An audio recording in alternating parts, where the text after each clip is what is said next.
ਰੱਜੇ ਘਰਾਂ ਦੇ ਕੁੱਤੇ ਭੁੱਖੇ ਸਾਰੀ ਫੈਮਿਲੀ ਇੰਗਲੈਂਡ ਬੈਠੀ ਹੈ ਤੇ ਪੈਸੇ ਨਾਲ ਰੱਜੇ ਪਏ ਨੇ। ਫਿਰ ਵੀ ਪਾਕਿਸਤਾਨ ਧਿਆਨ ਰੱਖਿਆ ਕਿ ਸਾਡੀ ਜਾਇਦਾਦ ਉੱਥੇ ਹੈ ਵੈ, ਅਸੀਂ ਉਹਦੇ 'ਚ ਵੀ ਹਿੱਸਾ ਲੈਣਾ ਹੈ। ਇੱਥੇ ਚੰਗੇ ਭਲੇ ਆਪਣੇ ਸਾਰਿਆਂ ਦੇ ਮਕਾਨ ਨੇ ਤੇ ਪਿੱਛੇ ਇੱਕ ਚਾਚਾ ਹੈ ਸੀ, ਉਹਨਾਂ ਨਾਲ ਇਕੱਠੀ ਜਾਇਦਾਦ ਹੀ। ਅਗੂ ਵਾਲਦ ਸਾਹਿਬ ਜਿਹੜਾ ਪਾਕਿਸਤਾਨ ਜਾਂਦੇ ਸੀ ਆਪਣੇ ਭਰਾ ਕੋਲ, ਪਹਿਲਾਂ ਉਹਨੂੰ ਦੱਸਦੇ ਸੀ ਕਿ ਅਸੀਂ ਪਾਕਿਸਤਾਨ ਆ ਰਹੇ ਹਾਂ। ਭਰਾ ਪਿੱਛੋਂ ਸੋਹਣਾ ਮਕਾਨ ਚਮਕਾ ਕੇ ਮੱਝਾਂ ਛੱਜਾਂ ਰੈਡੀ ਹੁੰਦੀਆਂ ਸੀ। ਜਿਸਲੇ ਪਾਕਿਸਤਾਨ ਜਾਂਦੇ ਸੀ ਹਮੇਸ਼ਾ ਸਾਰੀ ਫੈਮਿਲੀ ਜਿਹੜੀ ਹੈ ਇਹਨਾਂ ਦੇ ਅੱਗੇ ਪਿੱਛੇ ਹੋਈ ਰਹਿੰਦੀ ਸੀ ਕਿ ਸਾਡੇ ਰਿਸ਼ਤੇਦਾਰ ਜਿਹੜੇ ਨੇ ਆਏ ਨੇ। ਜ਼ਮੀਨਾਂ ਜਾ ਕੇ ਚੱਕਰ ਸ਼ੱਕਰ ਲਾਉਂਦੇ ਰਹਿੰਦੇ ਸੀ ਤੇ ਵਾਲਦ ਸਾਹਿਬ ਦੱਸਦੇ ਸੀ ਇਹ ਤੁਹਾਡੀ ਜ਼ਮੀਨ ਹੈ, ਇੱਥੋਂ ਤੱਕ ਜਿਹੜੀ ਹੈ ਤੁਹਾਡੀ ਹੈ, ਤੁਹਾਡੇ ਜਿਹੜਾ ਚਾਚੇ ਦੀ ਹੈ। ਉਹ ਸਾਰੀਆਂ ਗੱਲਾਂ ਸ਼ੱਲਾਂ ਸੁਣਦੇ ਰਹਿੰਦੇ ਸੀ। ਤੁਹਾਨੂੰ ਪਤਾ ਬਾਹਰ ਦਿਆਂ ਨੂੰ ਕੋਈ ਇਤਨਾ ਜ਼ਿਆਦਾ ਦਿਲਚਸਪੀ ਨਹੀਂ ਹੁੰਦੀ ਕਿ ਜਾ ਕੇ ਜਾਇਦਾਦਾਂ ਜਾ ਕੇ ਦੇਖੇ ਕਿ ਪਾਕਿਸਤਾਨ ਕਿਹੜੀ ਜਾਇਦਾਦ ਹੈ। ਖੈਰ ਉਹ ਰਹਿ ਕੇ ਆ ਜਾਂਦੇ ਸੀ। ਵਾਲਦ ਸਾਹਿਬ ਜਿਹੜਾ ਉੱਥੇ ਪਾਕਿਸਤਾਨ ਆਪਣੇ ਭਰਾ ਕੋਲ ਹੀ ਉੱਥੇ ਮਜ਼ੇ ਕਰਦੇ ਰਹਿੰਦੇ ਸੀ, ਗੱਲਾਂ ਬਾਤਾਂ ਇੰਜੋਇਮੈਂਟ ਕਰਦੇ ਸੀ ਉੱਥੇ ਪਿੰਡ ਵਿੱਚ। ਤੇ ਵਾਲਦ ਸਾਹਿਬ ਜਿਹੜਾ ਫੌਤ ਹੋ ਗਏ, ਉਸ ਤੋਂ ਬਾਅਦ ਸਾਰੇ ਗਏ ਪਾਕਿਸਤਾਨ, ਜਾ ਕੇ ਉੱਥੇ ਵਾਲਦ ਸਾਹਿਬ ਦਾ ਜਨਾਜ਼ਾ ਕਰਵਾਇਆ। ਉਸ ਤੋਂ ਬਾਅਦ ਜਿਸਲੇ ਵਾਪਸ ਆਉਣ ਵਾਲੇ ਹੋਰ ਰਿਸ਼ਤੇਦਾਰਾਂ ਨਾਲ ਵੀ ਬੈਠੇ, ਉਹਨਾਂ ਵੀ ਗੱਲਾਂ ਬਾਤਾਂ ਢੇਰ ਕੀਤੀਆਂ, ਉਹਨਾਂ ਦੇ ਨੰਬਰ ਵੀ ਅੱਗੋਂ ਲੈ ਦਿਓ ਨੇ। ਜਿਸਲੇ ਇੱਥੇ ਵਾਪਸ ਆਏ ਨੇ, ਆ ਕੇ ਉਹਨਾਂ ਨਾਲ ਰਾਬਤੇ 'ਚ ਹੋ ਗਏ ਤੇ ਚਾਚੇ ਨਾਲ ਜਿਹੜਾ ਰਾਬਤਾ ਛੱਡ ਦਿੱਤਾ। ਚਾਚੇ ਕੋਲ ਆਪਣਾ ਟਰੈਕਟਰ ਸੀ, ਸੋਹਣੀ ਆਪਣੀ ਜ਼ਿੰਦਗੀ ਗੁਜ਼ਾਰਦਾ ਸੀ ਪਿਆ, ਉਹਨੂੰ ਪਤਾ ਕਿ ਮੈਂ ਪੁਰਸਕੂਨ ਜ਼ਿੰਦਗੀ ਗੁਜ਼ਾਰਨੀ ਹੈ। ਉਹ ਜਨਾਬ ਜਿਸਲੇ ਇੱਥੇ ਵਾਪਸ ਆਏ ਨੇ, ਪਿੱਛੋਂ ਖਾਨਦਾਨਾਂ ਨੇ ਭੜਕਾਣਾ ਸ਼ੁਰੂ ਕਰ ਦਿੱਤਾ ਕਿ ਇਸ ਤਰ੍ਹਾਂ ਤੁਹਾਡਾ ਚਾਚਾ ਜਿਹੜਾ ਤੁਹਾਡੀ ਸਾਰੀ ਜ਼ਮੀਨ ਤੇ ਕਬਜ਼ਾ ਕਰਕੇ ਬੈਠੇ ਆ, ਟਰੈਕਟਰ ਰੱਖੇ ਆ, ਮੱਝਾਂ ਰੱਖੀਆਂ ਸਾਰੀਆਂ ਤੇ ਤੁਹਾਡੀਆਂ ਜ਼ਮੀਨਾਂ ਇਸਤੇਮਾਲ ਹੋ ਰਹੀਆਂ ਨੇ। ਉਹ ਇੱਕ ਵਿੱਚੋਂ ਬੋਲਿਆ ਕਿ ਉਹ ਸਹੀ ਪਿਆ ਆਖਦਾ, ਚਾਚੇ ਨੇ ਕਿਉਂ ਸਾਡੀ ਜਗ੍ਹਾ ਤੇ ਮਲ ਮਾਰੇ ਆ, ਅਸੀਂ ਜਾ ਕੇ ਚਾਚੇ ਕੋਲੋਂ ਆਪਣਾ ਹਿੱਸਾ ਲਵੀਏ। ਭੈਣ ਵਿੱਚੋਂ ਬੋਲੀ ਕਿ ਰਹਿਣ ਦਿਓ, ਸਾਨੂੰ ਕਿਹੜਾ ਕਿਸੇ ਚੀਜ਼ ਦੀ ਕਮੀ ਹੈ। ਅੱਬੂ ਵੀ ਤੇ ਉਹਨਾਂ ਕੋਲ ਹੀ ਜਾ ਕੇ ਰਹਿੰਦੇ ਸੀ। ਉਹਨਾਂ ਆਖਿਆ ਨਹੀਂ ਜੀ ਅਸਾਂ ਆਪਣਾ ਹਿੱਸਾ ਲੈਣਾ, ਤੂੰ ਨਹੀਂ ਲੈਣਾ ਤੇ ਨਾ ਲੈ। ਉਹ ਭੈਣ ਜਿਹੜੀ ਹੈ ਕੋਨਾ ਗਈ, ਉਹਨਾਂ ਸਾਰਿਆਂ ਸਲਾਹ ਬਣਾਈ ਕਿ ਅਸੀਂ ਪਾਕਿਸਤਾਨ ਚਲੀਏ, ਜਾ ਕੇ ਚਾਚੇ ਕੋਲੋਂ ਹਿੱਸਾ ਲਵੀਏ। ਨਾ ਉਹਨਾਂ ਨੂੰ ਪਤਾ ਕਿ ਜ਼ਮੀਨਾਂ ਦੇ ਕੀ ਰੇਟ ਹੈ ਨੇ ਕਿ ਨਹੀਂ।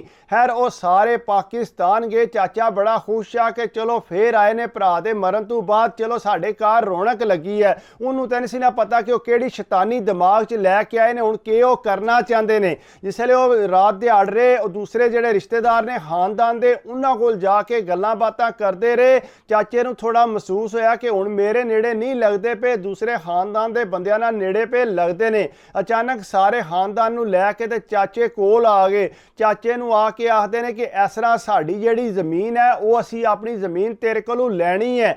ਚਾਚਾ ਪਰੇਸ਼ਾਨ ਹੋ ਗਿਆ ਕਿ ਸਾਰੀ ਖਾਨਦਾਨ ਨੂੰ ਇੱਥੇ ਲੈ ਕੇ ਆ ਗਏ ਨੇ, ਮੇਰੇ ਨਾਲ ਲਾਦਾ ਕਿਉਂ ਨਹੀਂ ਨੇ ਗੱਲ ਕੀਤੀ। ਚਾਚਾ ਨੂੰ ਕਹਿੰਦਾ ਕਿ ਪੁੱਤਰ ਇਹ ਤੁਸੀਂ ਕਿਹੜੀ ਗੱਲ ਕੀਤੀ ਹੈ, ਤੁਹਾਡੀਆਂ ਜ਼ਮੀਨਾਂ ਜਿਹੜੀਆਂ ਨੇ ਉਹ ਤੁਹਾਡੀਆਂ ਹੀ ਨੇ, ਇਹ ਸਾਰੇ ਖਾਨਦਾਨ ਨੂੰ ਲੈ ਕੇ ਆਉਣ ਦੀ ਕਿਹੜੀ ਜ਼ਰੂਰਤ ਹੈ। ਤੁਸੀਂ ਇੱਕ ਵਾਰੀ ਆਖਦੇ ਮੇਰੀ ਵੀ ਜਿਹੜੀ ਜ਼ਮੀਨ ਤੁਹਾਨੂੰ ਚਾਹੀਦੀ ਹੈ ਉਹ ਵੀ ਤੁਸੀਂ ਲੈ ਲਵੋ ਆਰ।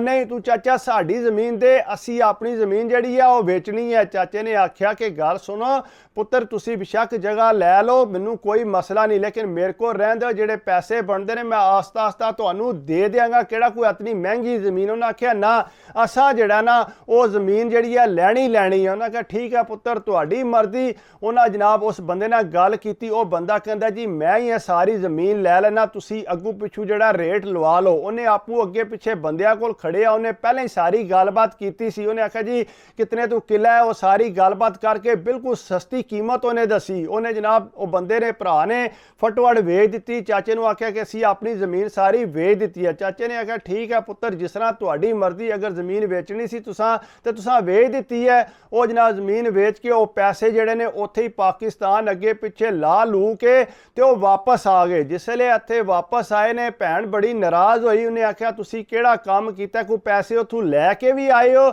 ਉਹਨਾਂ ਆਖਿਆ ਨਾ ਉਹ ਤੇ ਅਸੀਂ ਪਾਕਿਸਤਾਨ ਹੀ ਫੇਰ ਟੁਰ ਕੇ ਲਾਇਆ। ਉਹਨਾਂ ਆਖਿਆ ਤੁਹਾਨੂੰ ਕੀ ਫਾਇਦਾ ਆ, ਅੱਬੂ ਇਤਨਾ ਪਿਆਰ ਕਰਦੇ ਸੀ ਚਾਚੂ ਨਾਲ ਤੇ ਤੁਸੀਂ ਜਿਹੜਾ ਇਸ ਤਰ੍ਹਾਂ ਉਸੇ ਜ਼ਮੀਨਾਂ ਲੈ ਕੇ ਚਾਚੇ ਕੋਲੋਂ ਤੇ ਤੁਸੀਂ ਜਾ ਕੇ ਵੇਚ ਆਏ। ਉਹਨਾਂ ਦੇ ਦਿਮਾਗ ਤੇ ਜ਼ਰਾ ਮਾਸਾ ਵੀ ਗੱਲ ਨਾ ਬੈਠੀ।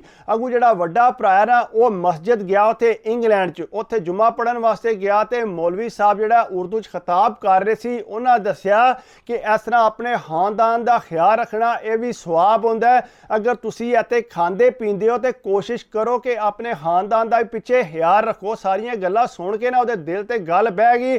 ਅਚਾਨਕ ਉਹਦੇ ਸਾਹਮਣੇ ਚਾਚੇ ਦੀ ਤਸਵੀਰ ਆ ਗਈ ਕਿ ਇਸ ਤਰ੍ਹਾਂ ਅਸੀਂ ਚਾਚੇ ਨਾਲ ਕੀਤਾ, ਸਾਨੂੰ ਨਹੀਂ ਸੀ ਕਰਨਾ ਚਾਹੀਦਾ। ਘਰ ਆ ਕੇ ਭੈਣ ਨੂੰ ਕਹਿੰਦਾ ਕਿ ਇਸ ਤਰ੍ਹਾਂ ਮੈਂ ਜਿਹੜਾ ਜੁਮਾ ਪੜ੍ਹ ਕੇ ਆਇਆ, ਮੌਲਵੀ ਸਾਹਿਬ ਦੀਆਂ ਗੱਲਾਂ ਸੁਣੀਆਂ ਨੇ ਤੇ ਜੋ ਕਹਿ ਰਹੇ ਸੀ ਕਿ ਤੁਸੀਂ ਜਿਹੜਾ ਨਾ ਖਾਨਦਾਨ ਦਾ ਖਿਆਲ ਰੱਖਣਾ ਚਾਹੀਦਾ ਹੈ, ਖਾਨਦਾਨ ਅਗਰ ਤੁਸੀਂ ਖਾਂਦੇ ਪੀਂਦੇ ਹੋ ਤਾਂ ਅਸੀਂ ਤਾਂ ਵਾਕਈ ਖਾਂਦੇ ਪੀਂਦੇ ਆ, ਲੇਕਿਨ ਚਾਚੇ ਨਾਲ ਵਾਕਈ ਜ਼ਿਆਦਤੀ ਹੋ ਗਈ ਹੈ। ਭੈਣ ਕਹਿੰਦੀ ਮੈਂ ਤਾਂ ਤੁਹਾਨੂੰ ਪਹਿਲਾਂ ਹੀ ਆਖਿਆ ਸੀ ਤੁਸੀਂ ਕਿਹੜਾ ਕੰਮ ਕੀਤਾ ਜ਼ਮੀਨ ਵੇਚਣ ਵਾਲਾ। ਉਹਨੇ ਆਖਿਆ ਨਹੀਂ ਭੈਣ ਚਲੀਏ ਪਾਕਿਸਤਾਨ ਜਾ ਕੇ ਚਾਚੇ ਕੋਲੋਂ ਮਾਫੀ ਮੰਗੀਏ, ਨਾਲੇ ਚਾਚੇ ਨੂੰ ਵਾਪਸ ਜਗ੍ਹਾ ਲੈ ਕੇ ਦਈਏ। ਉਹਨੇ ਆਖਿਆ ਠੀਕ ਹੈ ਮੈਂ ਤੇਰੇ ਨਾਲ, ਅਗਰ ਤੂੰ ਚਾਚੇ ਵਾਸਤੇ ਜਾਣਾ ਤੇ ਮੈਂ ਜ਼ਰੂਰ। ਅੱਗੋਂ ਦੂਸਰੇ ਭਰਾਵਾਂ ਨਾਲ ਗੱਲ ਕੀਤੀ, ਉਹਨਾਂ ਨੇ ਵੀ ਸਮਝਾਇਆ। ਉਹਨਾਂ ਆਖਿਆ ਜੀ ਵਾਕਈ ਅਸੀਂ ਗਲਤ ਕਰ ਰਹੇ ਹਾਂ, ਚਾਚੇ ਨਾਲ ਇਹ ਕੰਮ ਨਹੀਂ ਸੀ ਕਰਨਾ ਚਾਹੀਦਾ। ਚਾਚੇ ਤੇ ਚੰਗੀ ਭਲੀ ਰੌਣਕ ਰੱਖੀ ਸੀ, ਸਾਡੀ ਬੜੀ ਇੱਜ਼ਤ ਕਰਦਾ ਸੀ। ਉਹ ਜਨਾਬ ਸਾਰੇ ਭੈਣਾਂ ਭਰਾ ਇਕੱਠੇ ਹੋ ਕੇ ਜਿਸ ਵੇਲੇ ਵਾਪਸ ਪਾਕਿਸਤਾਨ ਉੱਥੇ ਗਏ, ਫਿਰ ਟਿਕਟਾਂ ਲੱਗ, ਤੁਹਾਨੂੰ ਪਤਾ ਟਿਕਟਾਂ ਵੀ ਕਿਤਨੀਆਂ ਮਹਿੰਗੀਆਂ ਨੇ।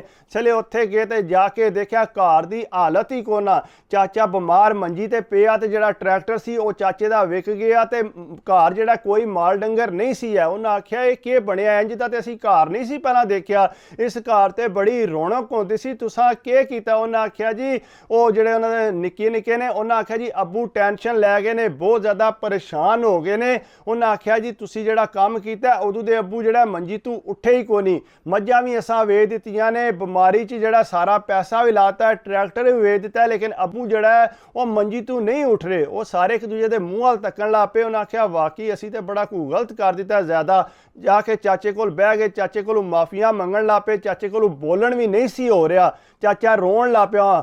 ਅੱਗੋਂ ਪਤਾ ਲੱਗਦਾ ਪਿਆ ਕਿ ਚਾਚਾ ਕੀ ਕਹਿਣਾ ਚਾਹੁੰਦਾ ਹੈ। ਉਹਨਾਂ ਦੱਸਿਆ ਕਿ ਇਸ ਤਰ੍ਹਾਂ ਅੱਬੂ ਬੜੇ ਪਰੇਸ਼ਾਨ ਹੈ, ਉਹ ਜਦਾਦ ਦੀ ਵਜ੍ਹਾ ਤੋਂ ਨਹੀਂ, ਉਹ ਤੁਹਾਨੂੰ ਜਿਹੜਾ ਤੱਕਦੇ ਸੀ ਆਂਦੇ ਸੀ ਮੇਰੇ ਭਰਾ ਦੇ ਬੱਚੇ ਨੇ, ਮੈਂ ਸਾਰੀ ਜ਼ਿੰਦਗੀ ਜਿਹੜਾ ਇਹਨਾਂ ਦਾ ਖਿਆਲ ਰੱਖਾਂਗਾ। ਉਹ ਸਾਰੇ ਰੋਣ ਲੱਗ ਪਏ। ਉਹਨਾਂ ਆਖਿਆ ਚਾਚਾ ਸਾਨੂੰ ਮਾਫ ਕਰ ਦੇ, ਸਾਡੇ ਕੋਲੋਂ ਬੜੀ ਵੱਡੀ ਗਲਤੀ ਹੋ ਗਈ ਹੈ। ਤੇ ਚਾਚੇ ਨੂੰ ਜਿਹੜਾ ਹਸਪਤਾਲ ਖੜੇ ਉਹਨੇ ਜਾ ਕੇ ਇਲਾਜ ਕਰਾਏ, ਉਹਨੇ ਵਾਰੀਓ ਵਾਰੀ ਜਿਹੜਾ 2-2 3-3 ਮਹੀਨੇ ਜਿਹੜਾ ਉੱਥੇ ਪਾਕਿਸਤਾਨ ਰਹੇ ਤਾਂ ਕਿ ਚਾਚਾ ਠੀਕ ਹੋ ਜਾਏ। ਜਿਸੇ ਚਾਚਾ ਬਿਹਤਰ, ਉਹਨੇ ਆਖਿਆ ਚਾਚਾ ਜਿਹੜੀ ਜ਼ਮੀਨ ਹੈ ਨਾ ਸਾਰੀ ਉਹ ਮੈਂ ਤੈਨੂੰ ਵਾਪਸ ਲੈ ਕੇ ਦੇਣੀ ਹੈ। ਉਸ ਬੰਦੇ ਨਾਲ ਗੱਲ ਕੀਤੀ, ਉਸ ਵੇਲੇ ਬੜੀ ਸਸਤੀ ਉਹਨੇ ਲੈ ਲਈ ਸੀ। ਉਹਨੇ ਆਖਿਆ ਜੀ ਨਾ ਤੁਸੀਂ ਰੇਟ ਲਵਾ ਲਓ। ਜਿਸ ਵੇਲੇ ਰੇਟ ਲਵਾਇਆ ਉਹਨੇ ਡਬਲ ਟ੍ਰਿਪਲ ਜਿਹੜਾ ਦੱਸਿਆ ਕਿ ਇਹ ਰੇਟ ਹੈ। ਉਹਨਾਂ ਆਖਿਆ ਕੋਈ ਮਸਲਾ ਨਹੀਂ, ਜਿੰਨਾ ਵੀ ਰੇਟ ਹੈ ਜਗ੍ਹਾ ਅਸਾਂ ਲੈਣੀ ਆ ਵਾਪਸ ਜ਼ਮੀਨ। ਉਹਨਾਂ ਜਨਾਬ ਉਹ ਪੈਸੇ ਦੇ ਕੇ ਜ਼ਮੀਨ ਫਿਰ ਵਾਪਸ ਲੈ ਕੇ ਚਾਚੇ ਨੂੰ ਦਿੱਤੀ। ਉਸ ਤੋਂ ਬਾਅਦ ਚਾਚੇ ਨੂੰ ਟਰੈਕਟਰ ਵੀ ਲੈ ਕੇ ਦਿੱਤਾ, ਜਿਹੜੀਆਂ ਮੱਝਾਂ ਚਾਚੇ ਦੀਆਂ ਵਿਕੀਆਂ ਸੀ ਉਹ ਵੀ ਲੈ ਕੇ ਦਿੱਤੀਆਂ, ਘਰ ਸਾਰਾ ਮੁਰੰਮਤ ਕਰਾਇਆ। ਉਹਨਾਂ ਆਖਿਆ ਚਾਚਾ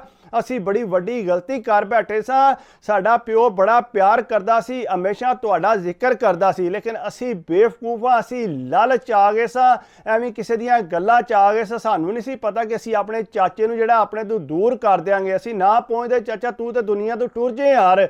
ਚਾਚਾ ਬੜਾ ਖੁਸ਼, ਉਹਨੇ ਕਿਹਾ ਚਲੋ ਪੁੱਤਰ ਕੋਈ ਗੱਲ ਨਹੀਂ, ਤੁਸੀਂ ਦੇਰ ਆਏ ਲੇਕਿਨ ਦਰੁਸਤ ਆਏ, ਮੈਂ ਬੜਾ ਖੁਸ਼ ਹਾਂ, ਤੁਹਾਡੇ ਤੇ ਰਾਜ਼ੀ ਹਾਂ, ਮੈਂ ਕਦੇ ਵੀ ਤੁਹਾਨੂੰ ਬਦਵਾ ਨਹੀਂ ਦਿੱਤੀ। ਮੈਨੂੰ ਪਤਾ ਮੇਰੇ ਭਰਾ ਦੇ ਬੱਚੇ ਨੇ ਜਿੱਥੇ ਵੀ ਰਹਿਣ ਖੁਸ਼ ਰਹਿਣ, ਇਸ ਵਾਸਤੇ ਜਦਾਦ ਦੀਆਂ ਲਾਲਚਾਂ ਨਹੀਂ ਕਰਨੀਆਂ ਚਾਹੀਦੀਆਂ। ਜੇ ਤੁਸੀਂ ਖਾਂਦੇ ਪੀਂਦੇ ਤਾਂ ਛੱਡੋ ਜਦਾਤਾਂ ਨੂੰ, ਆਪਣੇ ਖਾਨਦਾਨ ਦਾ ਖਿਆਲ ਰੱਖੋ ਕਿ ਉਹ ਦੇਖੋ ਕਿਤਨਾ ਤੁਹਾਨੂੰ ਪਿਆਰ ਕਰਦੇ ਨੇ ਤੇ ਕਿਤਨਾ ਤੁਹਾਡਾ ਖਿਆਲ ਰੱਖਦੇ ਨੇ।